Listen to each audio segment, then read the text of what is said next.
to sing. Here's to sing so you get some pussy. Ooh, baby, I like it raw. Yeah, baby, I like it raw. Ooh, baby, I like it raw. Yeah, baby, I like it raw. Shimmy, shimmy, y'all, shimmy, yam, shimmy, yeah. Give me the mic so I can take it away. Off on the natural charge, bon voyage. Yeah, from the home of the Dodger Brooklyn squad. Wu-Tang Killer, hubby's on the swarm. Rain on your college ass disco dorm. For you to even touch my skill, you gotta go to one killer bee, and he ain't gonna kill down. Chop that down, pass it all around. Why not? I seen it. I've been there. Speaking of schlubby people looking at the screens, we are starting. We're a couple of schlubby people here to talk about. How dare you, sir? Luke Cage, because we're super on top of things that were released about a month ago. Yep. Hey, this is nice though, because you don't have to address the spoilers stuff as much. Well, yeah, True. give us What is time the to rule for that? digest It's on- and everything. It's on It's Netflix. I feel like if it's like a month after and you haven't seen it, I think all bets are off. Yeah, I think a month. Okay, here's As much as I hate it. But here's basically my thinking is like it basically when it comes to conversation with like people, if you're hanging out with someone, the big no is don't deliberately do it. Like once you've established, or if you can try and like ask about it. Sure. About it. But I would say as far as Facebook, I think personally like the truest respect is at least if you're going to post jokes, keep it mild and wait till about the end of the week. Yeah. Like, keep it mild, keep it open that it's like, you'd only get this if you watch the episode. It's the assholes that post dumb memes about, lol, this character's dead this week, like 3 days after the episode happens. Yeah. That's what I fucking hate the most. Hey, there was foreshadowing. You're a literary major. Yeah. You can deal. This is true. They're this just is true. completing the cycle. Apparently not, because everyone had problems with that Walking Dead episode I that was I'm about referring to say. so Oh, man. apparently there was no foreshadowing. The funny thing is because I'm definitely a good couple seasons behind, and a lot of people like Paul knows that I dabble in it, and he's like, "Oh yeah, did you?" And we show. danced around it. I'm like, "Yeah, I know," and it's cool. Paul had like a sincere reaction. All these other people like, you don't understand. I'm like, dude, you need like one season to understand why Glenn dying is like a big deal. Yeah. Like, and you don't need to tell me that Jeffrey Dean Morgan does something fucked up too. Like those were both kind of like I can fill in those blanks. Well, he was gonna have a kid with Maggie. But, well.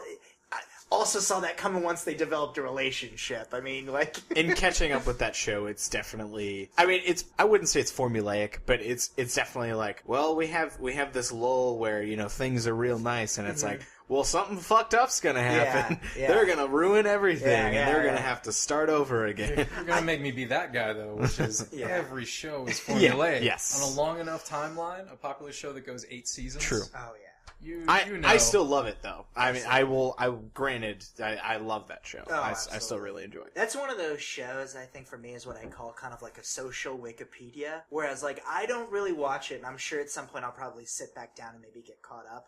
But I kind of enjoy it as a piece of conversation where it's like, what's going on? Like you know, because, like, none of us really needed... We It's a talking good talking about our point. jobs and, like, our families, but, like, nothing's going on, like, terribly exciting there. So it's a good, just kind of like, tell me about your TV show. How's the TV show coming It's the new along? weather. It's how's The Walking Dead going? Yeah. What's going on? You have to pick what time of each season you recommend it to someone. What do you mean? Because, you know, it could be a bunch of character building episodes. Oh, sure. You recommend it at the wrong time. They Right. get that 1 or 2 torture porn episodes each season.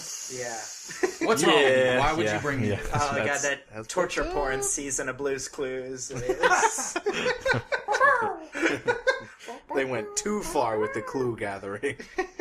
All right, Luke Cage. Luke Cage. Back Speaking to of topics. Well, I think it's safe to say that we all loved it. Absolutely. We all watched the pilot together, too, or didn't we? The premiere? Yes. I guess we shouldn't call it a pilot. It's not really a pilot when the show's actually launched like that. The first episode. We watched the pilot immediately followed by an entire season. Yeah. I wonder if I didn't actually check. I wonder if the first episode is called Pilot on Netflix. I haven't checked to see if the Netflix originals. It's called The Moment of Truth. I don't see it. Okay, labeled so as not. I think actually all the Netflix shows, they label them as like season 1, episode 1. Yeah. People are like, good, man. Yeah. I'm so glad when they're talking about tired. Luke Cage. Yep. They're getting into all the good stuff. These are things people need to know. like, man, those suburban kids know a lot about Luke Cage and hip hop. It's musically valid. Yeah. Well, for sure. okay, but on that note, if you Hey-o. will, I was definitely sold because Luke Cage was already one I was very excited about because it's always been a character I've enjoyed, but I've always just known him as a character. Like, I couldn't tell you most of his villains. I would probably say, I'm sure he fought the Kingpin at one point, but who is a superhero in the city that doesn't face Kingpin at one point or another? So I was kind of interested to see, where they were going to go with all that stuff. And very, very excited because I thought it was a good character, but like, man, when they played Shimmy Shimmy Ya on that trailer, so good. I was just like, they didn't show me a villain. They actually show a very one-sided fight. Absolutely. And a part of me was also like, I hope it's not all like 100% one side. But like, man, I was like, still gonna be tight. If anything, it's gonna be a cool, super long music video. And coming from like me not knowing anything about the comics or anything like that, and I wouldn't say the big reveal, but like that nice little, like, if you've read the comics, like, you'll especially get it, where he has the headband on and he like breaks the chains and he says "Sweet Christmas" for the first time. It's okay, this show's pretty cool. And I kind of saw it coming because the second they locked him in, he had the little crown-looking thing, and the gauntlets. I was like, no, I see where they're going with this. And then when they had him grab the stuff on the hang, I was like, damn it, the ridiculous they yellow did it in tunic. A way, I'm like, hey, well done, well done. I could see every move they were putting together, but I still couldn't help myself. Yeah, too good. Right? Yeah. Everything, you knew. Cool, because you kind of sit there and be like, they're not gonna do it, are they? And then I just love he looks at himself. You look like a damn fool. Yeah, it's so good. And at first, I was a little turned off by the campiness of it. Oh, yeah. Like, it is, I don't want to say it's, like, horror movie campy, but, like, there are some line deliveries, especially by the guy that plays Luke Cage, I don't know his name, that can be a little cheesy. But once you get into it and you, like, get into the rhythm of the show, and particularly before it gets really serious, I think the campiness is actually pretty fucking cool. Like, I like it a lot. It really adds to the show, I think. I came from a similar perspective, just not really being as familiar with the character itself. Yeah. But it plays into the music side of things, because I know Sawyer and I were discussing certain scenes of tension, and they'll be using, for instance, funk music instead of gospel. So we were just talking about kind of those artistic choices. Yeah.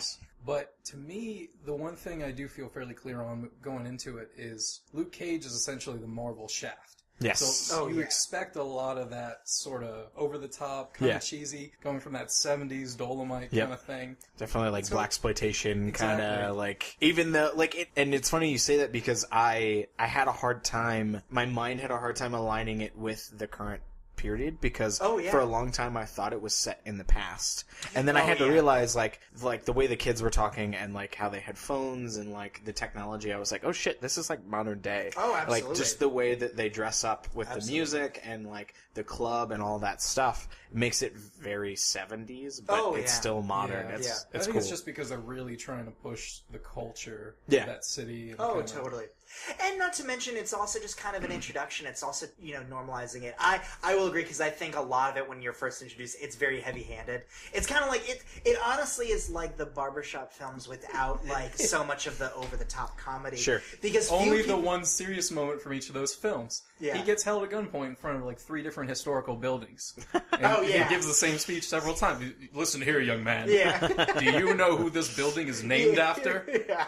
And, like, sometimes it's great, but I was like, man, he really does know this city, and, maybe he does. But, like, there were, like, I just remember, too, was that moment, because there was a cool moment of realization, and then all of a sudden they're like, waka, waka, wow, waka. And I'm like, I like funk, but I feel like there's a time and a place for it.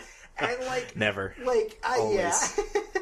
Oh, it's Mike Coulter, by the way. I figured we should probably have up the IMDb page if we're gonna give people their dues here. Yes, perfect.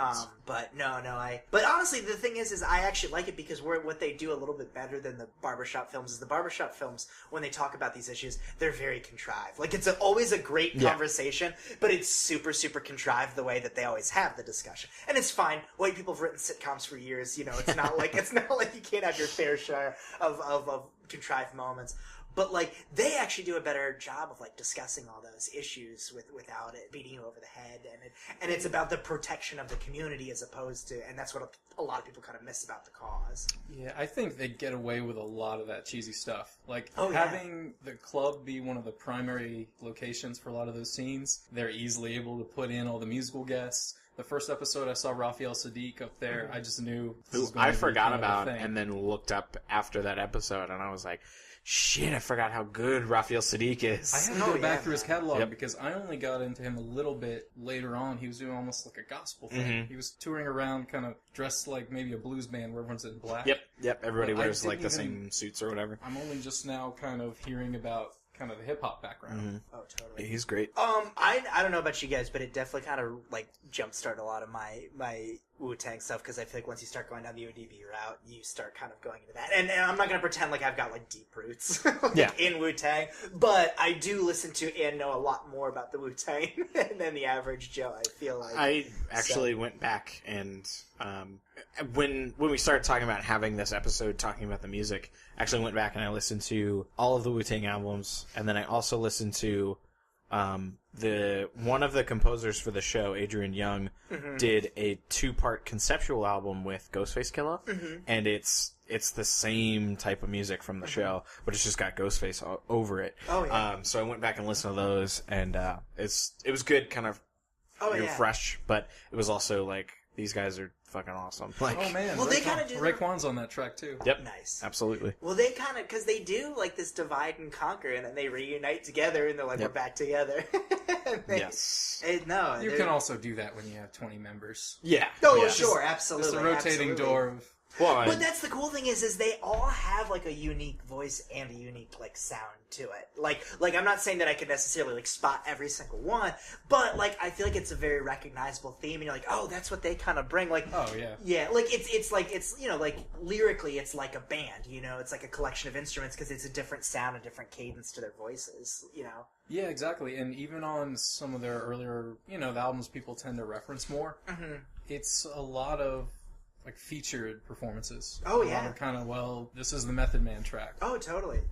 And also, it's that kind of Beatles dynamic too. I guess that's what I was ultimately getting at, where it's like you've kind of got like because I feel like ODB is like the like fun one, like because he's got a lot of the sillier songs and like his videos are great too. You want to talk about some classic like Shaft stuff too. Yeah. Like I love when they do like all the different the Pimp like Cream is a dope track and And the first time they played a Wu-Tang track, they used it perfectly. I don't know if he's smashing through a wall or something.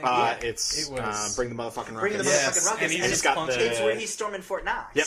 Yeah. It's got the car door. Yeah. Oh, it's so good. Yeah, no, absolutely. Because I remember, like, I lost my shit. Because I was literally listening to the track that day, like, hours before I watched that episode. And I was like, no fucking way. It's weird because going into it, you just have a feeling that they were going to have a lot of good music.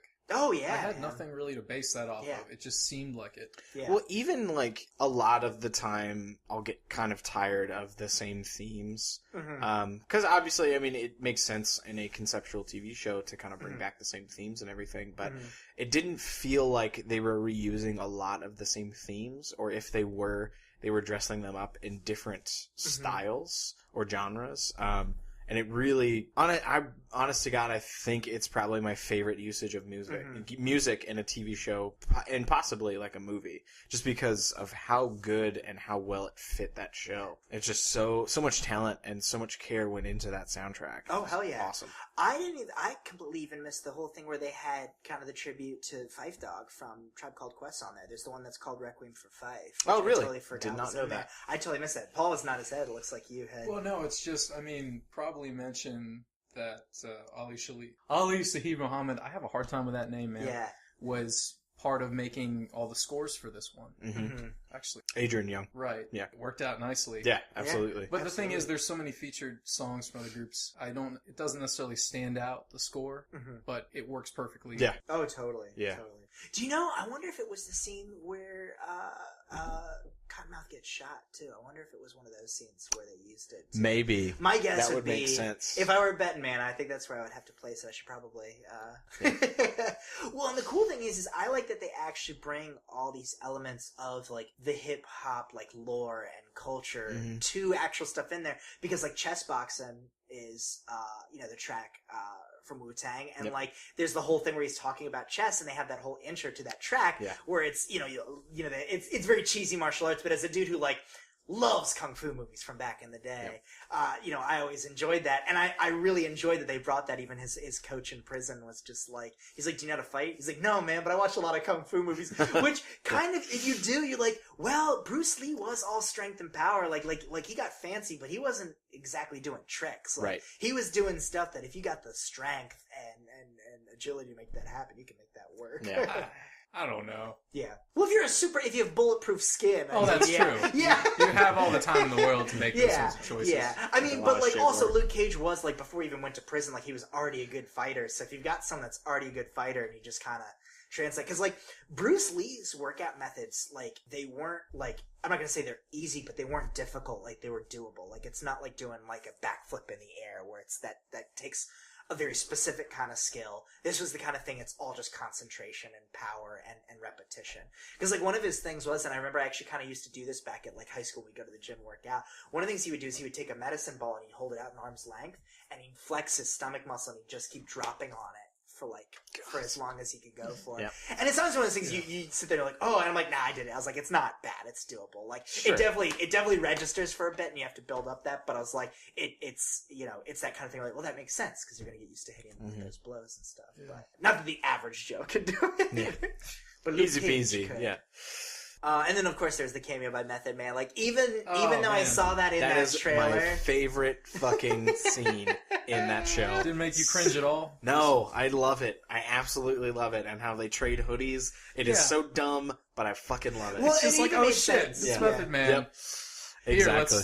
Here's a memento. I honestly, I wouldn't have been surprised if they threw Redman in there as well, just to fucking lay it on thick. Yeah. But if he had been working the counter, I probably my eyes would have just rolled out of my head. Yep. Well, the thing is, Method Man's actually been showing up in a lot of stuff. Like, I'm not necessarily going to say he's an actor per se, but he shows up in a lot of Judd Apatow stuff lately. Like he was in Trainwreck. There was something else I watched him in recently. I can't remember what it was that he popped in, but he was definitely in Trainwreck. Okay. Was it The Fault in Our Stars? Yeah, that's what it was. He comes by and he trades hoodies with that kid too. He's like, I'm a big fan. You're beating cancer or whatever. Let's trade hoodies. Yeah, you don't need an intact sweatshirt where you're going. It's and then they cut to that morning talk show too, and he's over there, and they're like, yo, man, we love it when you stop by, but you got to stop just like giving your hoodies to people and then coming in here and telling us about it. It's getting weird. Like, Luke Cage saved me today, and I'm going to tell Sway. Yep. Oh, it was. I'm so happy that it was Sway. Like that is. It's just so perfect, and they hit it on the nose, and it was maybe too dumb, but it was perfect. I really, really liked it. Have you guys seen? I'm sure you have, because I'm pretty sure you've watched it. Have you guys seen that Outcast sketch that they did on Key and Peele? It just reminded me of like losing his mind. Maybe it's one where like they're at a coffee shop. And yes. And it's him and Big Boy.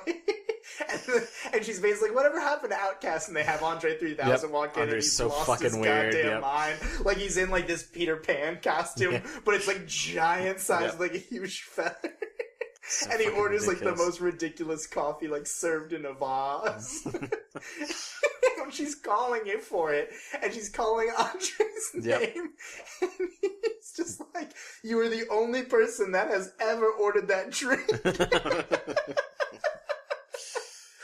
It's one of those sketches that is so well done, but it kind of actually breaks my heart when I watch it. Absolutely, because I'm sure it may not be true at all, but I want to believe that it's at least partially true. That Big Boy's like, this dude's so fucking weird. Like, I wish he would just be normal. I just put up with his craziness because of his creative brain. But exactly. I can't deal anymore. No. Big Boy's tired. That's why he went solo. All right, well, getting back to the soundtrack a little bit now, Paul, because I don't know if we've discussed it a lot on the show. I'm sure we've touched on it for sure, but you have a strong background in stringed instruments. So, and honestly, I think with a lot of the bass, a lot of guitar and funk and soul, and there's a lot of the stringed instruments. I feel like anything on that. Nothing in particular. I mean, with all that funk in there and even a little bit of jazz, there's some Miles Davis. You expect the bass lines are going to be really crisp. Yeah. I mean, you kind of know what you're getting into, but I like everything they did. Even the opening intro, coming from that funk side of things, leaving a little bit more of that filter on the guitar. It's a little bit kind of more saturated. Yeah, absolutely. But kind of love it. Absolutely. It makes it sound a little sloppy. Yep. Sure, it's a lot of feel, and you don't get that sort of guitar sound on a lot of shows out right now. Yeah, absolutely. Because it's not a slide guitar. No, I'm with you. Yeah, it's definitely not a slide guitar. Yeah. I was thinking of that Portlandia sketch. Oh, you might have to remember. Was it when we were watching together? I don't know. Yeah, long story short, it's just kind of they're making fun of the band that does the theme for every intro. That's right. That's right. okay. I remember. I was trying to think of it now because I remember there was one we were watching together, and yeah, it was for like Deadwood and Justified and all that, Right. like Breaking Bad. Yep. But honestly, what struck me is just the variety in all the selections they made for the show. Absolutely. I mean, we knew some of the things that you can't expect in there. I mean, 1,000 Days is a great way to sort of close out the season. I don't know. I think they did a good job with balance. Mm-hmm. Yes, absolutely. You don't... Okay, we just talked about some of the cheesier stuff, like with who he encounters on screen, but I didn't feel like they overdid it with any particular style. No, I don't think so. Nothing seems too forced. And I think... Although, that guy who does Hail to the Chief just making eye contact the whole time with Cottonmouth.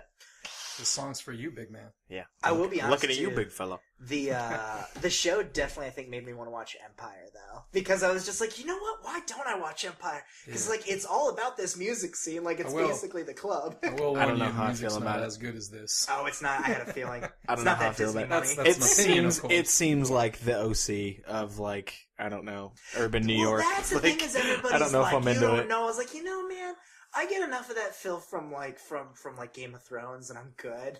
Yeah. Like, I think sometimes I want it with not people that are like super out there. Be like, anyone that's trying to prove they're like the baddest to me, I'm like, you've already won. You're already tougher than me. I guarantee it.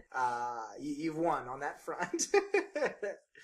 I'm trying to think of what the name of the group was. There was those dudes who were kind of had like a Four Tops thing going on too. You're talking about the Delfonics? Yes, there we go. Thank you. I don't know why I yes. was blanking on it because I love that track. That set was great. Because the vocals especially, like, that is one thing that because I always think vocally, like, anytime you can do something kind of inventive with that, where, like, the vocals become very instrumental, that's something that's not as common. And it really plays into the scenes that follow that. Like, absolutely. It's just so good. Oh, absolutely. The, Paul, do you know or either of you, really, do either of you know who the, I think it was like the 5th or 6th episode. It's one of the first scenes in the show. Mm-hmm. It's just a guy on a drum machine and a hip hop artist at the front. Oh, really? And he's just doing a verse over this really cool sparse beat, and Cottonmouth is just looking angry over his railing and just kind of watching and like bobbing. Yeah, but I don't know if he's a big name artist. But it's not that Hail to the Chief song, right? Maybe it is. Maybe that's what I'm thinking of. I guess that would make sense if it's just the scene where it's just him, those three. Because there's nobody else in the club. It's just the artist, the drum kit guy, and then Cottonmouth. Maybe that's what it is. I might be able to tell you that very thing in a second. Okay. Because I think I thought of a different scene when you brought up Hail to the Chief. But... Oh, well, we talked about Method Man. We didn't even bring up Bulletproof Love, too, which was the original track that he did for this. And apparently they released that as a single right before the actual album itself was released. That's the freestyle or whatever that he does on the radio show. Yeah. Okay, so if it is the song I'm thinking of, it's Jidena. I'm not really sure how to pronounce it. I don't know. Yeah. I was just wondering if I had heard of them before, but it doesn't Never let it like be said, folks, that we consider ourselves experts on music. We're just exploring it. Yeah. Sure. I mean, some of the... I take not your every word single for it. track on the show is a gem. Yeah. But that's... No, I thought it was good. I thought it kind of reminded me, I don't know if either of you are familiar with clipping, but it kind of reminded me of clipping in that the beat was very robotic and very, like, not harsh noisy, but, like, I don't know. Just very sparse, very simple, but aggressive. Was it Ali Shaheed Muhammad that you were talking about? No. Yeah. Okay, because I was going to say, he was one of the big composers. Yeah. Oh, no, you're good. You're good. I wanted to, because I was going to say, that's the exact name I'm looking at, so I was like, we're on the same page. Right. Yes. Yeah, because he was the dude that was, he's the one that did the tribute to Phife Dawg, too. Right. Yeah, on there. that would make sense. So that would actually probably be on the money. I had a feeling that was. Mm-hmm. Oh, also speaking of which, did you guys catch the Chappelle episode of? I did. I was thinking about that. I have it downloaded. I need to watch it. I will. I will warn you. I felt like it was a very weak episode. Really? Okay. First of all, his opening monologue was great. I thought that was. I was like, let's be honest. That's really what I've always wanted to see. Like, I'm not saying you can't enjoy a sketch. I love his sketch comedy, but I'm like, he's one of those people I just kind of like listening to him talk. Sure. He's up there with like Louis C.K. for me. I'm like, let him just spit some shit. See, I was trying to go to the NBC website so I could watch portions of the episode. Yeah. Because I don't really like SNL at all. I don't think the it's a sketches very are funny. weak episode. Okay. Because I Yeah. wanted to see his monologue, and I wanted to see the cold open, because I heard that was really good. Yeah. And then I only wanted to 3 see Tribe Called sketches. Quest. Really? It felt like it was one of those ones where it didn't feel like there was a lot of sketches, and some people were talking like, well, maybe they didn't feel like being funny this week. And I'm like, look, I know shit sucks right now. I'm not happy about this. And I'm very disappointed, and and it's like the first time I've actually been like conflicted, like at home. Sure. I really just find myself being like, just walk away from the argument, just don't say anything, because I love my family more than politics, and I think the country will. Like, clearly the fact that people are already standing up for things just shows that it's like, well, the country's not all bad. You know what I mean? Like, it's just going to be really weird for a while. But for people who haven't seen it, though, that opening monologue and then the tribe performances are enough to be to make it worth watching. Yeah. I have to say, and I don't know if it's because I was a group that wasn't feeling Tribe. They were definitely not Tribe fans. But I will say I wasn't a huge fan of like the second track that they did. It was just kind of repetitive. It was It was one of those things. If it was done in like a whole music set, it'd be a great song. Like, I think it's kind of like Coloring Book, the Chances album, where it's the kind of thing where there's not a lot of tracks you can listen to it by itself. Yeah. But at least that song itself did not seem like a standard. I can say with a lot of confidence that I can think of the song that even not hearing it, I think I know what song you're talking about. Yeah. Because in context of the album, it's great. Yeah. By itself, it is very, very repetitive. Yeah. And there's a hook on it that isn't really great. Yeah. But yes. No, it's exactly what it was, because we're listening to the hook, and we're listening to people that like, you know, sometimes you're like, well, I don't mind this because you're like, I like this musician, so I'm going to ride this out because I don't mind this. Yeah. But like, she was not feeling it, and she said it, and you're kind of like, well, now, but you're like, but she's also not wrong. Yeah. So it's just like a weird thing where you kind of be like, don't hold this against them, though. Their stuff's wonderful. Yeah. You guys maybe would like it. I don't even. Such a glowing review. But then they also had the Fife Dog tribute there too. They had his picture up in that one art design over there. Yeah. But there's some stuff. There's definitely a sketch I found very funny on it. I just felt like all the other sketches, like nothing happened, and it felt like there was like 3 or 4. It felt like there was not many at all. I mean, I can't say I'm surprised. I really don't find SNL funny at all. Yeah. Most of the time. So they opened up with Kate McKinnon singing Hallelujah as Hillary Clinton, and I missed that part, so I didn't even know what the cold opening was. But I just remember being like, what? I don't know why she needed to do it as Hillary. It doesn't make sense. I mean, also, like, sorry, SNL, but, like, look, I'm disappointed she lost, too, but, like, at the same time, you gloated for months that, like, she had this in the bag. They had easy material for a year.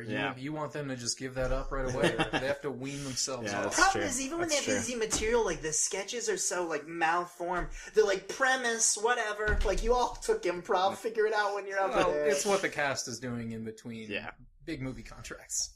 But I don't know if these people, like, I haven't seen many of them on stuff. Like, Cecily Strong's doing well. That one from Ghostbusters seems to be in demand. He's getting work, right? Leslie Jones. Yeah, Leslie Jones. Yeah. But I don't know if I've seen her in anything outside of the Ghostbusters movie. And I haven't even seen the Ghostbusters movie. I do feel like she's... What are you, some kind of snob? Yeah. I literally was... There has been a series... I haven't even seen Star Wars. I have not seen the new Star Wars. And I'll be honest, I feel like I've let it go so long, I'm probably not going to like it. Because it was funny, because when Star Wars came out, and when it would have been like a good 2 months, people were like, you still haven't seen it? I was like, I'll be honest. I'm holding out. Well, not even that. Not even that. I wanted to go. I couldn't find anyone to go with me. And people aren't willing to see a Star Wars movie more than once. How good could it be? You know what I mean? Where I'm like... And I'm sitting there be like, I've got shit on Netflix. I don't have to leave my apartment. I'm going to put this offer on the table. I'll watch it again if you want to watch it. Okay, there you go. I liked it. I liked it enough to watch it again. I honestly feel like I've let it go this far. I might as well wait until it's like somewhere that's free. Sure. But it's on Netflix. I will happily watch it. Oh, it's on Netflix now? It's on Netflix. Oh. Yeah. At least it was a couple months ago. Oh. Just put it off until you can like it ironically, and then you'll like it either way. Then no one will know. I'm not going to lie. There's a part of me that already wants to be like, that movie sucked. Fuck you guys. Just to be contrarian. You should probably hurry. I know it's going to steal its freshness. Well, they had the commercial the other day for Rogue One. Good Luke Cage talk. Whatever, Disney doesn't mind. It's cross-promotion for all this. Hey, I know you're into kung fu movies, but just martial arts movies in general. Yeah. You know, the 2 Asian actors they cast there. There's 2 Asian actors in this Yeah, one's like a blind sword master. One guy played Ip-Man. Oh, yeah. Just a side note. Yes. Wait, this was in the actual movie? In Rogue One. In Rogue One. Oh, yeah. in Rogue One. Cast, yeah. Oh, sorry. When you were and Forrest describing- Whitaker. Not that he's ever good in anything. I have to say, the trailer they showed during Doctor Strange, I was like, all right, Forrest Whitaker's in it. But I did hate the, well, what do we call ourselves? Rogue One. Yeah. Gay. Like, I hate that. Because, don't get me wrong, I do love when certain movies do the title on it, but, like, don't do it in the trailer. Like... Yeah, we should really transition back to less crazy shows, like where a man will just say, we should have coffee. And everybody in the room knows. What? You don't remember that bit? No, I don't know what you're... Luke Cage is just... Oh, yes. Oh. Yes, I know what you're talking about. Like, clearly everybody knows. Yes. See, I thought you were talking about, like, Yes. old sitcoms or something. I was like, was that a staple? Was that... Or just women will talk to each other and be like, have you had coffee with him yet? Yeah. Oh, And yeah. everyone's like, we get it. He's Oh, talking. yeah, Yeah. the big old metaphor. Yeah.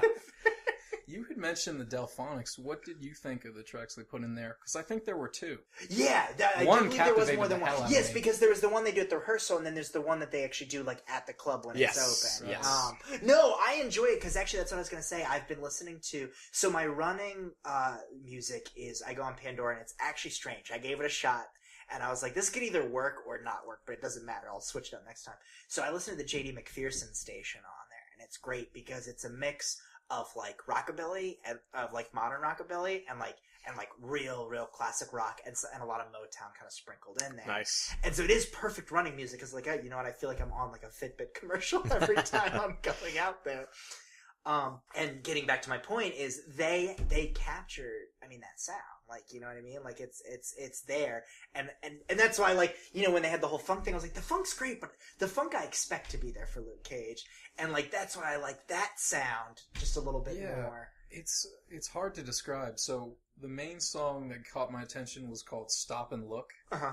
And man, so the lead singer on that song, first off, he's singing in this high falsetto. Mm-hmm. And That's the one that has the do-do-do, right? Like, yeah, I think so. Yeah. And it's just, at first it was jarring. It's almost like a guy trying to emulate the Michael Jackson, like the young child Michael Jackson. I was going to say, it sounds Yes. like old school Jackson 5, yeah. But just like everything else, it's almost like something that should be really lame. Yeah. They pull it off. So you can obviously see, as you said, kind of that Four Tops influence, or you could even just say Motown sound down the road. But there was something else going on there with some of the strings in the background and the bell tones they were using. It made it almost really eerie sounding. Mm-hmm. You know, it had this vibe almost like Motown met Jefferson Starship or something. Yes. No, I never thought about that. Yeah, Because I'm the with bell in it is very haunting. Like that's, and then you add those musics that's almost like a wailing kind of. Yeah. Right. It's Like if they'd had weird proggy lyrics come in there, it wouldn't have seemed the least Yeah. bit out of place. Yes.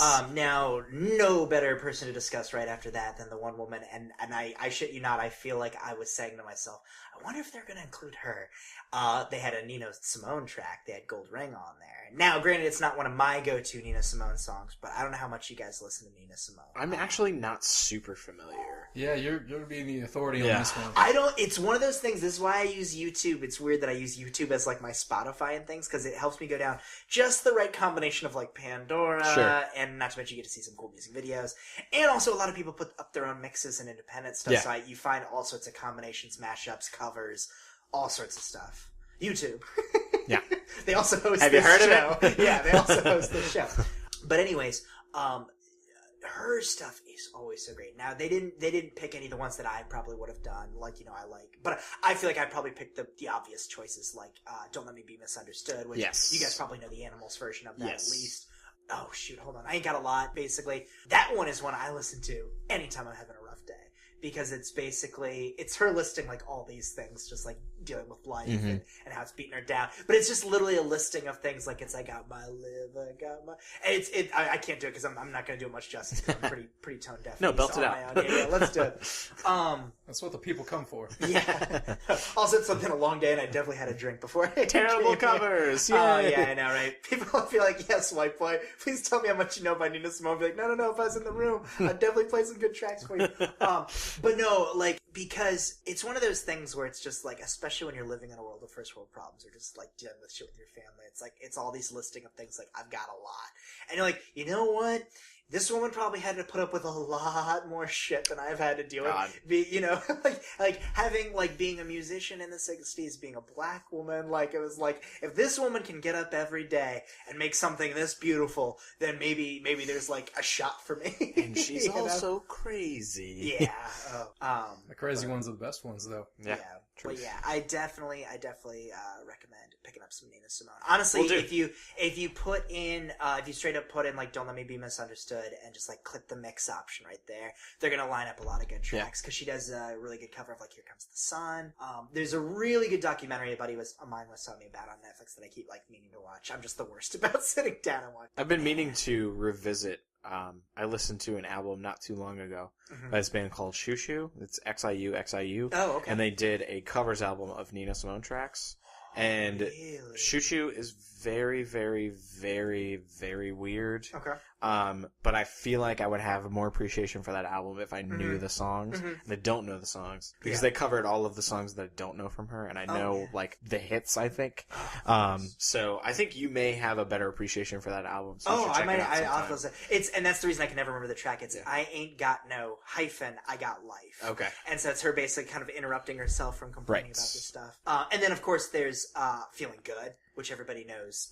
You mean, like, the music cover of it. Yep. It's been done a number of times over, but she always Michael kind of Bublé. knocks that one, yeah. I mean, all her stuff's good too, man. She, of course, does that Put a Spell on You, like, all that, man. Like, she's just got, like, that real soulful quality that you're like, I don't even need a piano. Like, the piano's good, but you're like, you could drop the whole big band and just listen to her voice. One of the few singers, I would argue, of that era that you could really, really feel the pain, like, in her voice. I mean, I shouldn't say that because I'm not super familiar with that era, but I do seem to recall, at least in hearing the hits and, you know, from what my mom played, and that you really could tell that she'd seen some shit.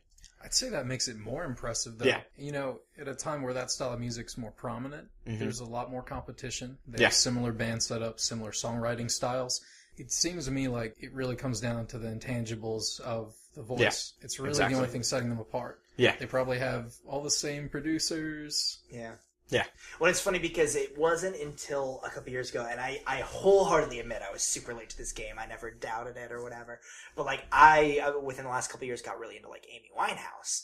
And when She's I got fantastic. Amy Winehouse, meaning literally listen to any other track she's released, you get it. Because so good. hers is another one, too, where hers has kind of got, like, a Luke Cage feel to it, too, where it is a combination of soul and funk and rhythm and blues and everything in there. And oh my god, her stuff is it's sexy. Like, it's really gold. It's like there's no other way to describe it but sexy. Yep. Like, Did you watch the documentary? I wanted to. No, that's another one. It's powerful, man. I'm telling you, I think I just really honestly, and I should probably put on more documentaries because I feel like they're easier to listen to in some ways because it is a lot of information and then there's visuals. Because I always feel like I need something because I'm always either editing a podcast or writing our D&D stuff or what have you, or just kind of writing my own personal projects or things. So I like to have something on in the background, especially when I'm doing like the data entry sides of my hobbies. Right. It's nice to just be the like, mindless shit. Yeah. All right, well, gentlemen, if you had to recommend something sort of tangentially like to this show, like you feel that like this show would inspire in you, what is it that you'd recommend? Be it an album, even just a track or a musician? What would you guys throw out there? I mean, I think Wu-Tang kind of goes without saying. Wu-Tang, Paul's probably going to hate me for saying this, because I'll steal it from him, but Bad Bad Not Good. Definitely a lot of the soundtrack of that show evoked, it actually so much so that I thought they had contributed to that soundtrack for a while before I actually looked up who it was. So anything by Bad Bad Not Good, really. I can't be mad because I guess I misunderstood the question. I thought we were pulling something from the show, but you mean something that we... No, I mean tangentially, like something that would spark or inspire or something. Because I think, you know, the soundtrack's available, especially all over YouTube. Like, it was not. That shit is the opposite of a Prince song. Yes. I mean, I will say it definitely put me in a mood to listen to a lot of Ghostface, but... Sure, absolutely. Beyond that, nothing in particular. In fact, it's good enough you can sit down, and even though they haven't... I don't think they've released an actual soundtrack. Yeah. The list that people compile on YouTube you can sit down and listen to the thing start to finish. Sure. Did you know about the Delfonics beforehand, or did you look into the Delfonics because of it? Just curious. I looked into them because of it. Okay, just because I was curious about it. And the first song they were doing earlier, it was an earlier scene where they were practicing in the club. Sure. That was good. It had, like you said, kind of what we would associate as that four-top sound. Yeah. But it wasn't until the second one I was describing earlier that it really struck me as different. Oh, absolutely. Absolutely. I wasn't sure because I had somehow gotten the impression that you had known what I was going to say. I was like, well, how'd you come across them? But never mind. Yeah, I had to look them up immediately. Yeah, no, I remember too. So I mean, weird. It was funny because I remember I was actually driving around at one point and I wanted to kind of like listen to the soundtrack, and I actually didn't realize how much of the instrumental stuff in there they were going to use, which is great. But I always feel like it's got to be a right setting for instrumental stuff. Like especially if I'm like in my car or whatever, I'll need something I think a little more lyrically. Yeah. That's more of like I'm hanging out, smoking hookah or something. Well, seriously, both of you go check out. I think it's 12 Reasons to Die, part 1 and 2. I think some of the songs on those albums are actually in the show as well, but with vocals on top. Very cool. If you're in the mood for that, something like that, but with lyrics on top, go check it out. Check that out. It's really, really good. Yeah, I mean, I think I kind of burnt myself out on the suggestions I've gathered, but definitely Nina Simone. I think there's even some. I think it honestly makes me want to listen to a lot of like really good Motown that's out there. Ray Charles is also a good range because I think people don't realize how many good Ray Charles tracks there are. Even good old school Little Richard. Like people don't realize that there was a time where Little Richard was kind of like part of like the mode. Like he was part of the like he was kind of part of the norm for a while, and then he went off and became this super cool alien. Cocaine is a hell of a drug. Yeah. But now he's just the guy you put in commercials to say, isn't this funny? Yeah. Yeah, Little Richard, man. I remember one time I saw him in this like magic show thing that they had on ABC, but they had some sort of supervillain who was like a lizard person, which anytime people come up with the conspiracy theory of lizard people, I always like, well, we all know Little Richard is a lizard person. All right. Anywho, I don't know where we're going there, but I think we'd all say it's safe to say we'd recommend Luke Cage. Absolutely. Definitely the soundtrack. 2 thumbs up. I don't know. I'm on the fence. Convince me. Got Sell 10 me on hours the of however long the premise. season is. Yeah, I definitely recommend it. I just like make you watch it. Do you see, Paul? Do you see? Like what's his man? Just crumble to the ground. Sweet Christmas. Sawyer was right. All right. Well, I've been Sawyer Heppes. Jordan Kauffman. A sweater full of holes. Also known as Paul. Oh yeah, also Paul Cole. AKA. And thank FK, you formerly for staying for the beef tips. Stay for the beef tips, please. Plain gold ring on his finger he wore. It was where everyone could see. He belonged to someone, but not me. On his hand was a plain gold band.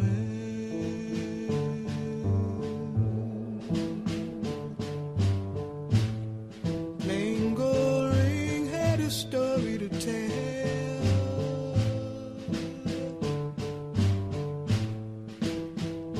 It was one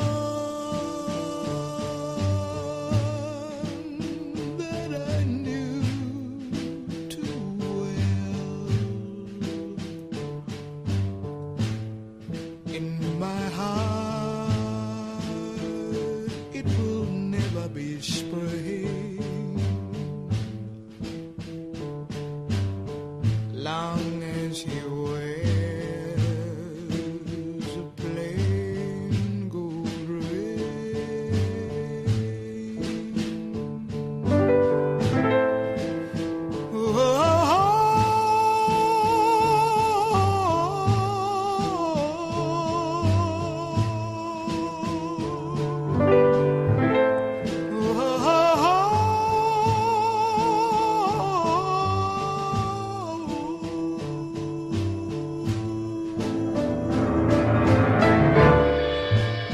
When nighttime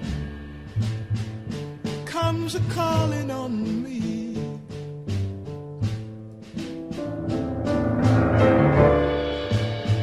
I know why I will never be free.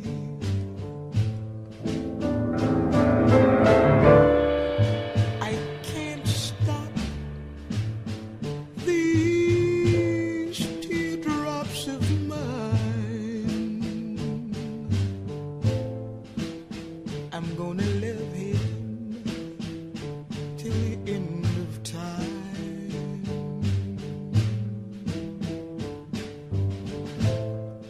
Plain gold ring has but one thing to say.